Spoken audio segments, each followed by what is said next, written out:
Սրբազան հայրեր, նախ ուրախ եմ ձեզ տեսնելու համար եւ ուզում եմ շնորհակալություն հայտնել ձեզ ձեր սկզբունքային դիրքորոշման համար, որ դուք այսօր արտահայտել եք հրապարակային կերպով եւ գիտեք, ես կարծում եմ, որ այն թեման, որը արծարծել եք դուք ձեր հայտարարության մեջ, հանձնավորվածի միջոցով մենք շատ կարևոր մի ընդհանրական որակարգի հետ ենք առնչվում։ Ես շատ երկար մտածել եմ եւ եկել եմ հետեւյալ մի հետեւության ինքս ինձ համար, որ նաեւ կիսել եմ հանրության հետ եւ հարկ եմ համարում կիսել նաեւ ձեզ հետ, որ մենք շատ խոսում ենք արժեքահենք հանրություն,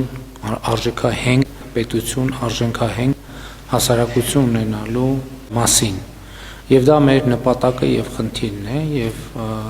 որտեվ այնուամենայնիվ ցանկացած պետություն ինքը հենված է բացի զուտ իրավական տրամաբանությունից,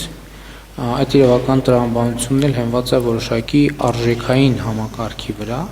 եւ չի կարող պետություն լինել առանց արժեքային համակարգի։ Մեր արժեքները առաջին հերթին առնչվում են մեր հոգեվոր արժեքներին եւ իրականության մեջ ինչպիսի դեր ունեն մեզ համար հոգեվոր արժեքները, դրանք մեծապես կանխորոշում են նաեւ պետության ընդհանրապես արժեքահենք լինելը եւ հասարակության արժեքահենք լինելը եւ ես կարծում եմ, որ սա մի խնդիր է, որի հետ առնչվել է եւ որի վերաբերյալ դիրքորոշումներ արտահայտելը մեր պետության հետագա զարգացման եւ ճակատագրի համար ունի շատ կարեւոր առնչություն եւ ես կարդացել եմ ձեր հայտարարությունը հենց այդ դիտանկյունից, որ ես ամենայն դեպս տեսել եմ արտահայտությունը նույն կարգի մտահոգության, ուստի ես հարկ համարեցի հրավիրել ձեզ հանդիպման եւ զրույցի եւ ուզում եմ շնորհակալություն հայտնել ձեզ, որ ընդունել եք հրավերը եւ պատրաստ եք